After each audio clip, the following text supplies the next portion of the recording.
আসসালামু আলাইকুম। আমি জিহাদ নুর যেতে হবে বহুত জয় থাকে আপনাদের দোয়াটা মনে হয় আজকে ছিল চট্টগ্রামের সাথে। চট্টগ্রাম প্রথম ম্যাচটা যেভাবে হেরেছে সেখান থেকে এমন কামব্যাক রাজশাহীর সামনে কিন্তু এখন বর্তমানে রানের পাহাড় ওসমান খান।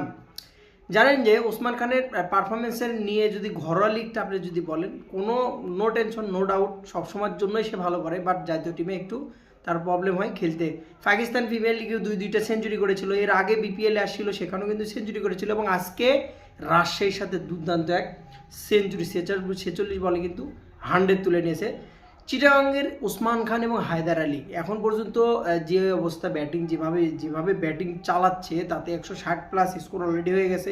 সেঞ্চুরি করার পরেও কিন্তু দুইটা ছক্কা মেরেছে। সো তার রানের স্কোরটা কোথায় পৌঁছবে এবং চিটাগাংয়ের রানের পাহাড় যে কোথায় যে পৌঁছবে এটা কিন্তু বলা যাচ্ছে না। রাজশাহীর জন্য বিশাল টেনশন। আচ্ছা, রাজশাহীর বলারটা কে? আজকে নতুন করে সংযোজন হয়েছে সোহাগ গাজী। মানে প্রতিদিন একটা করে ম্যাচ যাবে, একটা করে প্লেয়ার কিনবে। আগের ম্যাচটা কিন্তু যথেষ্ট ভালো খেলেছিল ঢাকার সাথে, যথেষ্ট ভালো খেলেছিল রাজশাহী। সেখান থেকে আজকে যদি এই রানের পাহাড় চেঞ্জ করতে পারবে রাজশাহী বলার অপেক্ষা। তবে ব্যাটিং লাইন যেটুকু আছে 200 করার মতো ব্যাটিং লাইন এবং আজকের পিচটা কিন্তু যথেষ্ট ভালো একটা পিচ, অনেক ব্যাটিং একটা পিচ। যেখানে আপনি যদি বল ছুটছে, দেখলাম আমি সাব্বির হোসেন বল করছে, তাসকিন বল করছে, বলটা অতটা সুইং করছে না। যদিও কিন্তু আজকে কিন্তু চিটাগাংয়ের শুরুটা অতটা ভালো হয়েছিল না, তারপরে এতটা রান, হোয়াট এ ইনিংস বলা যায় ওসমান খানের কথা আমি এর আগের অনেকগুলো ভিডিওতেও বলেছিলাম যে ওসমান খান চিটাগংয়ের এমন একটা টিম সাজাইছিল যেখানে বিদেশির সংখ্যাটা অনেক বেশি এবং অনেক ব্যালেন্স একটা টিম।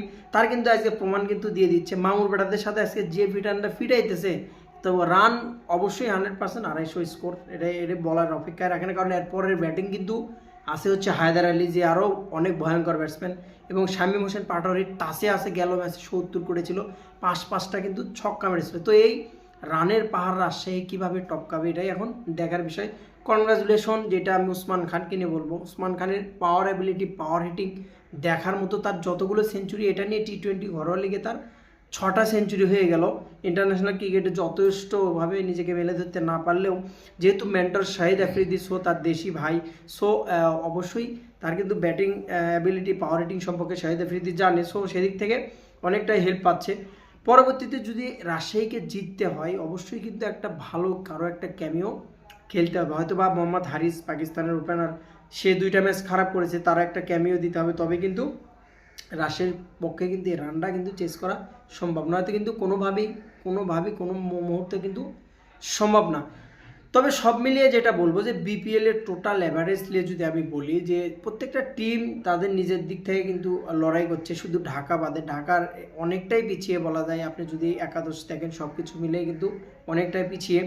চিটাগংয়ের যদিও ময়ন আলী আসার কথা ছিল, আসতে পারেনি, অ্যাঞ্জেলো ম্যাথুইজ আসার কথা ছিল, আসতে পারেনি।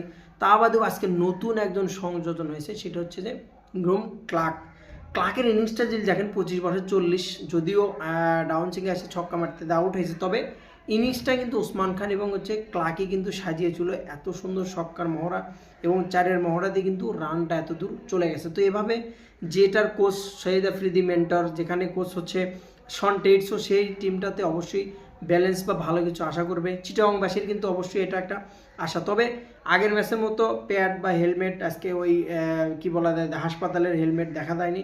হাসপাতালের বেডে যে আকাশি কালার কাপড় থাকে ওটাও দেখা যায়নি এখন পর্যন্ত। হয়তো বা আস্তে আস্তে শুরু করছে। তবে এই জিনিসগুলো বিপিএলের আগেই গোছানো উচিত ছিল প্রত্যেকটা ফ্র্যাঞ্চাইজির জন্য।